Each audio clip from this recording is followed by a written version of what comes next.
Okay, we are live, ENTV. I have the pleasure of interviewing Rebecca Shannon today, and this is going to be a lot of fun. Rebecca is quite the personality, I can tell already. As soon as she hopped on, we started chatting about what she does and what she's done, and she's got a whole lot of life in her, I can tell. So welcome here, Rebecca. It's going to be a lot of fun. Oh, thank you, Amos. What an introduction. And yeah, delighted to be here. So where do we start, Rebecca? Like when someone first meets you, what do you say to them when they're like, Rebecca, what are you about? What do you do? Who are you? What do you do? What do you say? Oh gosh, I have many, many answers. But I mean, I think the first thing I say, and we were talking about this before, is, I love life, right? So, I'm a coach by profession, but I've created that in a way that really brings my life and work together. So I have less distinction between my work and my life. And really, in terms of what I create for myself, in terms of a life that I love to live, is what I do with my clients as well. So um, I coach human beings. That's a really niche market I've found. I don't like to discriminate against anybody. As long as you're human and you're being, then you could be in my world, and really just get to know them and who and what they want to create in the world. What does a life that they love look like, and then how can we help them create it? A variation on that is how I meet people and tell them what I do. And what's your favorite part of helping people create the life they want? What lights you up the most, specifically? Great question. Um, Seeing people not just achieve what they set out, and not just to make their dreams a reality, but to see them step into their own power, like really like see them lit up by what it is that they've achieved and what they've created, and point them back to it. Because I think a lot of the time, all of us have created amazing things in our lives, big things, small things every day, and we miss it all. So I think one of the things that I really enjoy is just not just seeing people realize their dreams, but have them realize that they're realizing their dreams, even if they're like the smaller things that people can miss. Like enjoying a day with their family when they are no longer commuting into a big city to work because they've created a business that means they can work from home, or that they're just traveling less. It's like really pointing them back to realizing how important that is to them. So I love helping them create their dreams, but also help them see when those dreams are a reality, and don't let them miss it.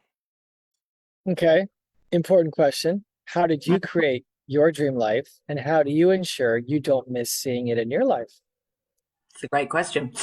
You're good at this. How do I create my dream life? Very organically, I think. And like a lot of people, unfortunately, something occurs that has us realize we've been, sleepwalking, or that we've been living a life that we don't really enjoy, or that it doesn't live up to our full potential. And that's where my journey probably began. My marriage broke down. And at the time, I found an organization that were training people to be coaches. It was a women's empowerment organization that really spoke to me. It was their sort of tagline was, are you superwoman? Are you trying to have it all? Are you running a full-time job, running a home, relationships falling to bits, all those sorts of things. I was like, yes, that's me. So I found coaching for me, and then in that work discovered that actually it was a real calling for me. It was, it was something I was really passionate about.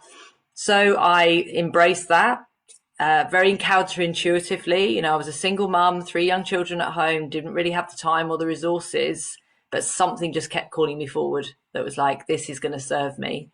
And slowly, bit by bit, built up my coaching practice. And then within that, creating the life that I love is, as I said at the beginning, bringing my work and life more together. So one of the things I love to do is coach people in incredible places. So, I create incredible experiences for people to be coached. I've run retreats in Italy because I wanted to travel to Italy. I've run coaching sessions on the beach because I like hanging out on the beach. So, and I think by doing that, then actually people aren't just hearing what I'm coaching them, they're seeing it. They're like, now that my ideal life might not look like their ideal life, But when you see somebody else creating a life that they love, I think it creates a possibility. Well, why can't I then? And like I say, it came from, unfortunately, came from, not the greatest of starts. But one of the things that I acknowledge myself, as you say, notice more, is how creative I am in and resilient I am. So and come back to kind of hope and possibility even when things look quite dire. And the more I do that for myself, so the more I acknowledge myself for that, the more I see it, the more powerful I believe I become as a coach and a guide for other people. So it is a practice that I've learned. It wasn't habitual at the beginning to really appreciate and acknowledge myself, and it has become more of a habit and a really powerful one. How did you learn to lean into the shit? Because it's manure that grows the best vegetables. So how did you learn to embrace the shit? Because it kept coming. Yeah, I had a marriage that hadn't been going well. I had three young children. My father had been diagnosed with Alzheimer's. We were moving my parents to be nearer me so I could look after them. I was in a toxic work environment. And I think it took time to see that that was all shit, really, because for a long time that just seemed like that's how it was. So I think what shifted as I started to do the work for myself and then started working with others was like, the more you lean into it and the more you're curious about it and the more you're accepting of it, but not in a trying to think of the right words here, not in a way that you accept it and then you just put up with it. It's more of a way with being okay with it and thinking, okay, well, what in this is possible for me? So my father, as an example, so he had Alzheimer's for many years, and the last 3 or 4 years of his life, he can't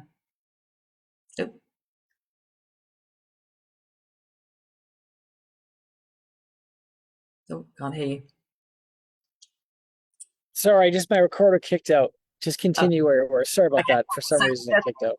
that's right. So my father had Alzheimer's, and for the last 3 years of his life, he lived in a home, a nursing home. He needed full-time care, and it was at a beach.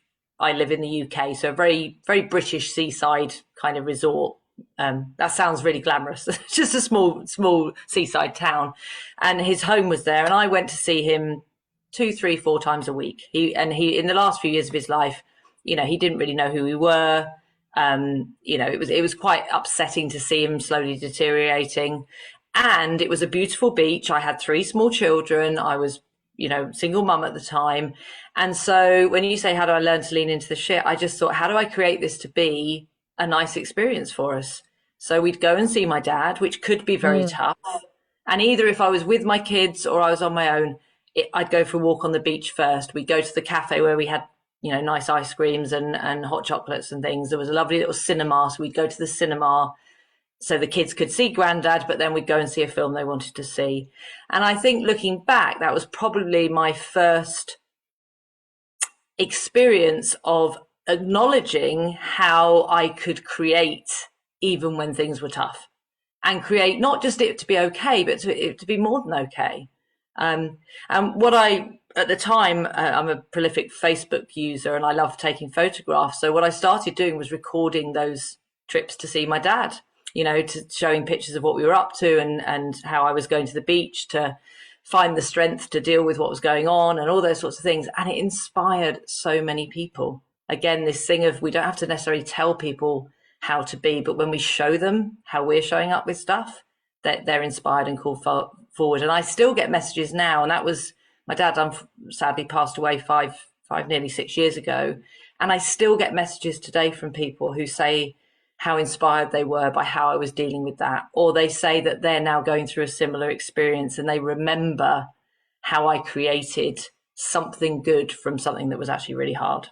So Wow. that was probably my first Yeah. experience of it. So then you leverage that now and help clients, whether in person, on a beach, online, and you leverage all these lessons. So what do your clients today tell you they appreciate about your coaching, group coaching, one-on-one, whatever it is. And let's talk more about that then. How have you leveraged it? So I coach people one-to-one in groups, communities, programs, and I'm quite prolific in creating. I am very creative, so I tend to create lots of different things. What clients tell me, there's there's a magic. A lot of my clients reference like a magic. I think because I bring so much of this possibility, and I love synchronicities and signs, and I talk about how we create, and I talk about magic and miracles. And I think for a lot of people, they might be a bit cynical when they come in or a little bit wary, but actually they start seeing that when we lean into that stuff, when we start seeing everything that's working in our favor and we start appreciating it, more shows up. So some of my clients find it quite hard. Like if I'm asking for testimonials, they'll often struggle because they're like, I don't know how to put it into words. It's just kind of magic. I think one of my best things that a client said was everyone needs a Rebecca in their life, which is just such a great a great tagline to have, right? Yeah, I think that's beautiful. So Yeah. what's on your horizon the next 6 months? What are you doing? Because 6 months in your world, I bet it's a long time if you are that creative. Even Yeah. the last year, what's going to happen before the end of the year? So yeah, in the next 6 months to a year, I mean, yeah, you're right. The last year has been pretty incredible in terms of what I'm doing. One of the things that I'm really having fun with at the moment and creating is I'm a really prolific reader as well. I love books, and I've read so many different books by so many amazing people. And so I'm actually creating some programs that are based on amazing books that have transformed my life. And really, I'm using them as a guide, but then bringing in my own work, other books I've read, other programs I've been on. So I'm doing that with some books by Steve Chandler, who's a very well-known coach, called Time Warrior and Wealth Warrior. And I'm looking to do one in the next 6 months where I'm creating around a book called Big Magic by Liz Gilbert. Bringing a bit of the magic, my magic to that as well. So I'm having fun with those. They're sort of shorter programs, which I'm quite enjoying. So they're sort of 4-week, quite intensive programs with people. Those are all online and they're in small, intimate groups. And I really love the energy that we're creating in those. And using books is kind of like bringing all the best things that I love together into programs. I've got Beyond Limits program, which is a leadership program. So that's sort of my signature program. Again, a group program done online, up to about 8 people. And it's really looking at who we're being as leaders. So rather than getting straight into the what do we do as leaders, how do we lead others? How do we manage others? How do we inspire others? It starts with who are we being as leaders. So it's really looking at creating ourselves as really powerful leaders and then looking at what and how we do that. So that's a signature program. So I'm really excited about that. And who knows what else? Like I say, I create all the time. So anything's possible. A bit of the Wizard of Oz there behind the curtain, eh? Creating all sorts of Yeah, I like awesome. that now. Yeah. Yeah. Do you got a little dog? Is it Toto? Who is Dorothy's dog? Toto? Toto, yeah. No, Two. I have 2 cats instead. So, and they are Jedi cats. They're Luke and Leia. So Oh my gosh, I love Star Wars, just so you know. Huge Star Wars fan. So I yeah. respect that. Mad respect. Yeah. Yeah. Okay. So who do you want to connect with in ENTV? What type of people do you want to either connect with or JV with, or what are you looking for? Yeah, I mean, and thank you for bringing me into the group. And I can see that it's full of very inspiring people doing incredible people I want to work with. And funnily enough, I was having this conversation with my coach last night, and we were talking about clients and who we wanted to be working with, collaborating with. And it is exactly that. I want people who inspire me. I think, coaching is one of the greatest professions in the world because we get to work with people and inspire people, and we get to be inspired by the people that we're working with.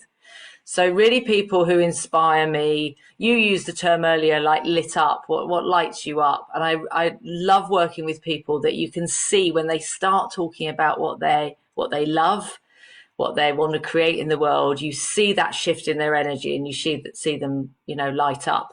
And to me, what lights them up isn't important, right? As long as it's not illegal. So it's not really what they're up to in the world. It's that whatever they want to create in the world lights them up. And you start to see that passion and almost that sense of obsession. Like I want this so much. And that's something else that I feel I've experienced, is that real step up into, I'm going to fight for me. And that's the kind of person that I want, like someone who's really determined to be a stand for what they want in life, to not get caught up in I can't and it's not possible and it's okay for them over there because they've got money or resources or whatever it is. It's like really be a stand for themselves. So that's the kind of person that I love working with. Well, there's a lot of people like that in the community. Like, Yeah. yeah. So we'll chat more about that because I can bring you back for a networking event. We run networking events here called meet and greets. We live stream them in. So 10, 20, 30 people on camera at once, and then the whole community watches them too. But we'll chat more about that. This has been a blast, Rebecca. How do you want to end your interview? What else do you want to talk about? Oh, I end my interview. You've stumped me now. Okay. How do I want to end it? I want to end it with, we've talked a lot about magic and miracles, right? And the thing that I would love people to go away from, if they're tuning into this, really is that I truly believe that we can all create magic and miracles. And whoever you are, wherever you are, whatever you're doing, that might look very different to what magic and miracles means to other people.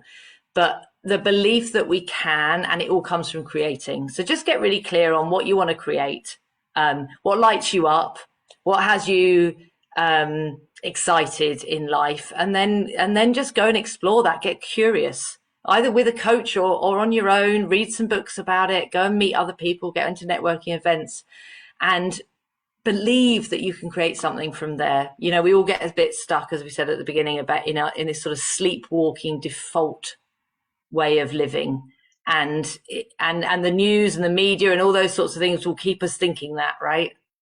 So if I was going to end it in any ways, go and find some magic and miracles in your life. Go create some. Amazing. Rebecca, the new Wizard of Oz, thanks for being here and bringing your magic to ENTV. I really appreciate it. You and a quick shout out to Starbucks for partially sponsoring today's interview. Saw that. Yeah, Rebecca, Shannon. So I'll tag you in this. Reach out to Rebecca ENTV. Let her know what you appreciate about her. She'd love to connect with you. It's very likely you'll see her on a networking event here and maybe other things too. So we're going to end the broadcast now. Just know this has been an absolute blast for me, Rebecca. So thanks for being on ENTV. Thank you. We'll end it here.